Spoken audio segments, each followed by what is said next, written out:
Olha, a história do Wolf Eiberschutz, uma figura super enigmática do século XVIII, parece que saiu de um filme, sabe? Um thriller histórico daqueles. Hoje, a gente vai mergulhar de cabeça nos mistérios que cercam essa figura. Tenta imaginar a cena. É uma noite fria, lá pelos anos 1750. Os seguidores do Wolf Eiberschutz estão todos olhando para o céu e de repente eles veem isso aí, uma coluna de fogo. Um momento que prometia uma revelação, mas ao mesmo tempo um perigo gigantesco. Então, fica a pergunta. Quem era esse cara que dizia fazer milagres bem na véspera de Natal? E, mais importante, o que a história dele revela sobre uma das tretas mais pesadas da história judaica? Essas perguntas levam a gente para o olho do furacão, para uma história que é muito mais que uma biografia. É tipo uma janela para uma época de fervor messiânico e escândalo que abalou o mundo judaico até a raiz. Para a gente conseguir entender o Wolf, a gente precisa primeiro olhar para a sombra do pai dele. A história toda está amarrada num escândalo monumental que envolveu o famoso rabino Jonathan Eiberschutz. Então, de um lado, a gente tem o rabino Yaakov Enden, que joga uma acusação que é uma verdadeira bomba. E do outro, o rabino Jonathan Eiberschutz, que era assim uma das figuras mais respeitadas da época. O palco estava montado, sabe? E não era para um debatezinho, não. Era para uma guerra de ideias que ia rasgar as comunidades judaicas da Europa inteira. E qual era a heresia? O sabatianismo? Para ter uma ideia, era um movimento secreto que acreditava que um cara que se converteu ao Islã era o verdadeiro Messias.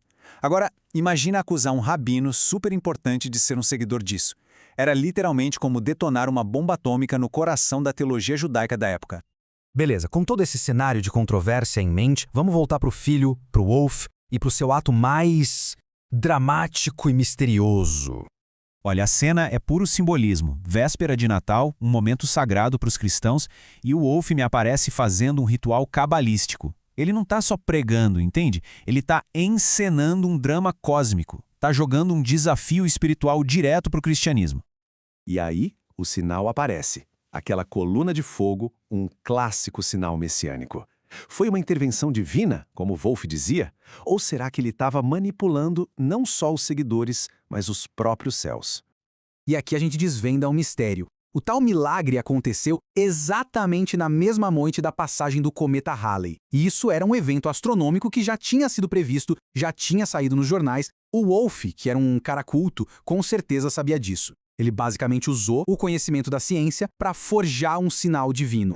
A grande questão é, isso foi um ato de fé distorcida ou de charlatanismo puro e genial? Depois desse tal milagre, a vida do Wolf fica ainda mais bizarra. Ele, do nada, aparece com uma fortuna e começa a viver um estilo de vida que parecia feito de propósito para chocar todo mundo. De acordo com o que o inimigo dele, o rabino Enden, contava, a casa do Wolf era um desaforo às tradições judaicas. Pensa só, estátuas de santos cristãos, imagens eróticas. Isso não era só decoração, não. Era uma declaração teológica. Cada detalhe parecia gritar as crenças heréticas que o pai dele era acusado de esconder. A ascensão do Wolf foi tipo um foguete, mas a queda foi igualmente espetacular. De um milagre encenado a uma riqueza que ninguém sabia de onde vinha, ele logo foi à falência e acabou exilado.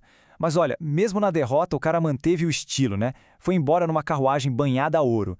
Ele não sumiu do mapa, ele só estava se preparando para a próxima jogada, para sua próxima reinvenção. Pois é, o exílio não foi nem de perto o fim para o Wolf. Pelo contrário, foi o começo da transformação mais audaciosa dele.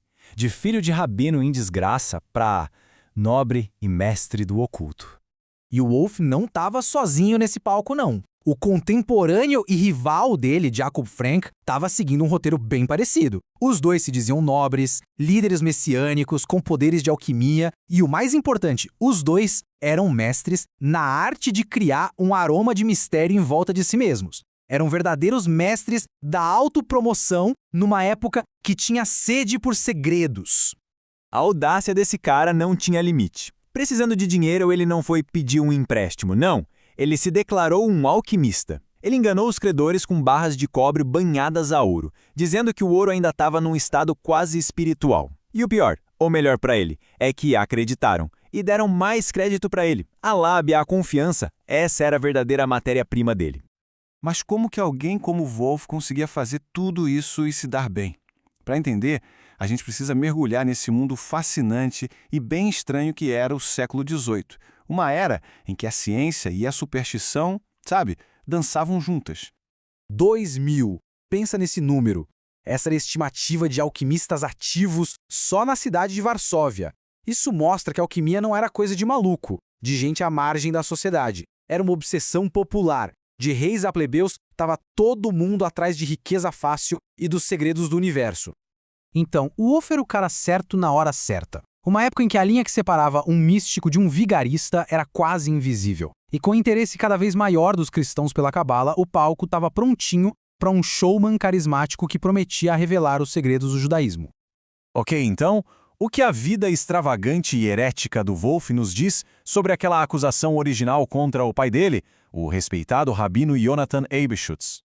E é aqui que a gente chega na conclusão mais perturbadora. A verdade sobre o pai dele, talvez a gente nunca saiba. Mas a vida do Wolff, nossa, ela funciona como uma prova circunstancial muito forte. Ele viveu, na prática, a heresia que o pai foi acusado de esconder. A vida dele foi a manifestação extrema de uma teologia secreta onde o pecado se torna sagrado. Ele é, no fim das contas, o legado vivo de uma promessa messiânica que deu errado. Afinal, quem foi o Wolf Eybeschutz? Um crente fervoroso que levou a fé do pai às últimas consequências? Um vigarista cínico que se aproveitou de uma era ingênua? Ou ele foi simplesmente o produto inevitável de tempos caóticos? A verdade, assim como a vida dele, continua envolta em mistério.